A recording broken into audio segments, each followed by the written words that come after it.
여러분, 가족이나 친한 지인들에게 나의 모든 것을 털어놓는 것이 정말 안전하다고 생각하시나요? 저 역시 한때는 친한 사람들에게 마음속 깊은 이야기를 모두 나누곤 했습니다. 그때는 그들과의 친밀함이 오히려 나의 이야기를 더욱 안전하게 지켜줄 것이라 믿었죠. 하지만 시간이 흘러 그 이야기들이 예상치 못한 방식으로 돌아오기 시작했습니다. 친밀한 관계에서 나눴던 사소한 대화들이 어느 날 갑자기 나의 약점으로 변한 것이죠. 그래서 저는 이제야 깨닫았습니다. 우리가 가장 친한 사람들에게조차 이것을 비밀로 해야 하고 매우 신중하게 다루어야 한다는 사실을 말입니다. 나이 들면 들수록 이것을 더욱 감추고 비밀로 하는 게 좋다는 것을요. 안녕하세요. 노후챙김입니다. 여러분의 구독과 좋아요는 제가 영상을 만드는 데 큰 힘이 됩니다.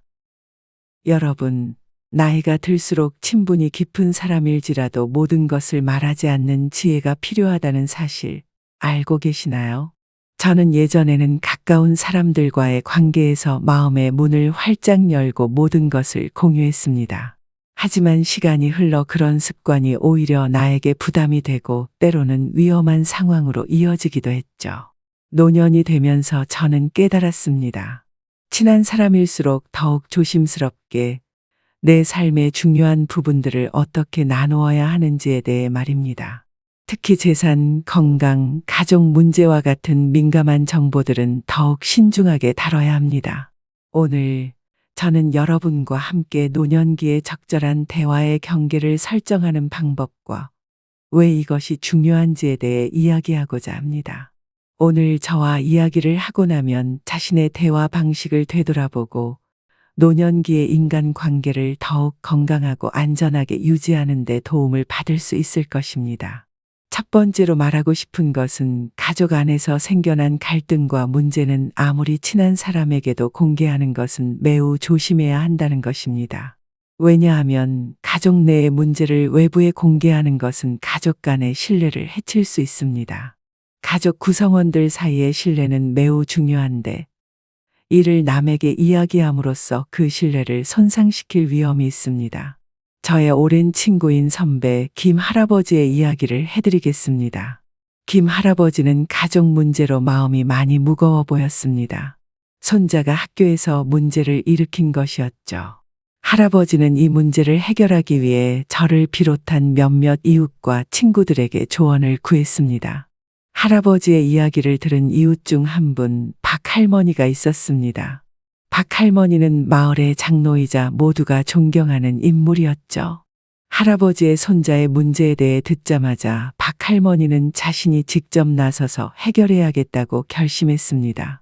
박 할머니는 학교에 직접 방문해 손자의 선생님과 면담을 요청했고 마을 청년회의 몇몇 회원들을 불러 손자를 위한 특별 지도 계획을 세웠습니다.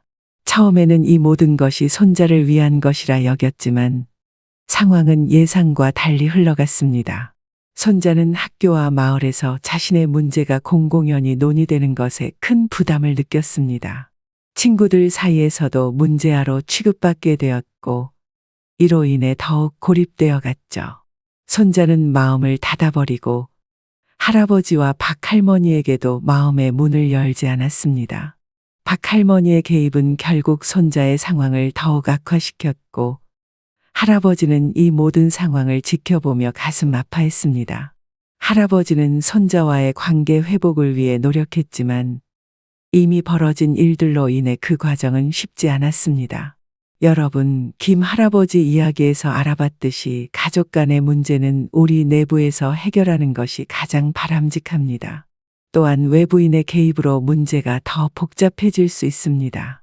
가족 문제를 남에게 이야기하면 그들이 문제에 개입하려 할 수 있고 이는 때로 상황을 더욱 어렵게 만들 수 있습니다.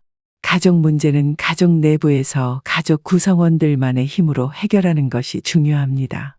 또한 가족 구성원 각자에게도 사생활이 있기 때문에 남에게 이야기하는 것은 사생활을 침해할 수 있으며 가족 구성원 개개인의 존엄성을 해치기도 하기 때문이죠. 또한 가족은 결국 가족입니다. 시간이 지나면서 가족 내부의 고민이 사라졌는데도 밖에 외부인들에게는 여전히 입방아에 오르고 있을 가능성이 높기 때문이죠. 남들은 그저 본인들의 재미를 위해 여전히 이런저런 소리를 할 테니까요. 두 번째로 여러분에게 이야기 드리고 싶은 말이 있습니다. 그건 바로 과거의 잘못과 실수들 그리고 후회에 대해 너무 깊게 말하고 다니면 안 된다는 것입니다. 내 입장에서는 이미 지나간 일이라고 쉽게 생각하여 말할 수 있겠지만 듣는 사람은 그렇게 생각하지 않는다는 점에 있습니다. 여러분, 우리 모두의 삶에는 과거의 실수와 후회가 존재합니다. 하지만 이를 어떻게 다루고 공유하는지에 따라 우리의 평판이 크게 달라질 수 있습니다.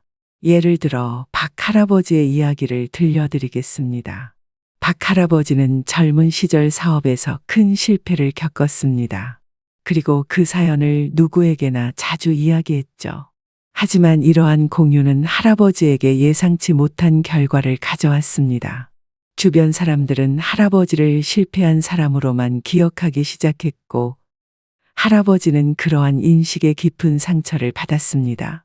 이는 과거의 실수나 후회를 너무 자주 그리고 부정적인 방식으로 공유할 때 발생할 수 있는 문제입니다.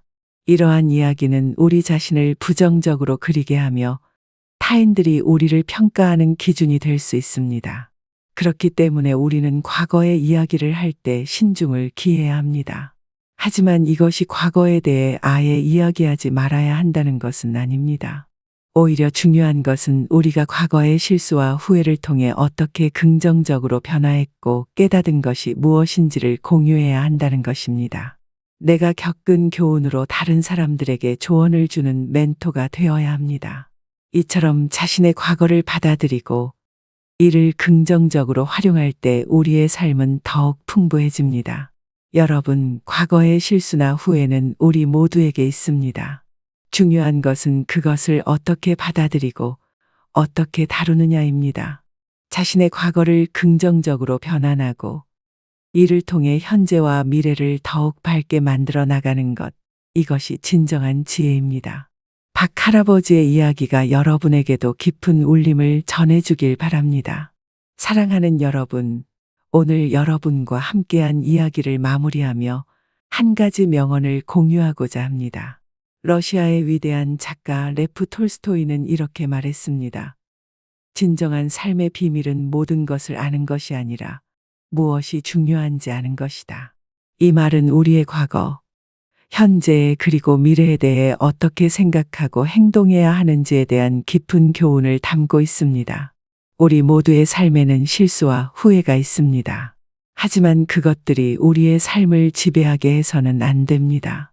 중요한 것은 우리가 과거의 경험을 어떻게 받아들이고 그것을 통해 어떻게 성장하며 무엇을 중요하게 여기는지입니다. 인생은 배우는 것이 아니라 이해하는 것이다. 라는 말처럼 지금 이 순간도 여러분은 새로운 것을 이해하고 새로운 경험을 통해 성장하고 있습니다.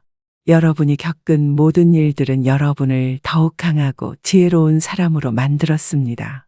저는 여러분이 살아온 삶을 존경하며 앞으로 마주할 모든 순간들이 여러분에게 기쁨과 만족을 가져다 주기를 진심으로 바랍니다.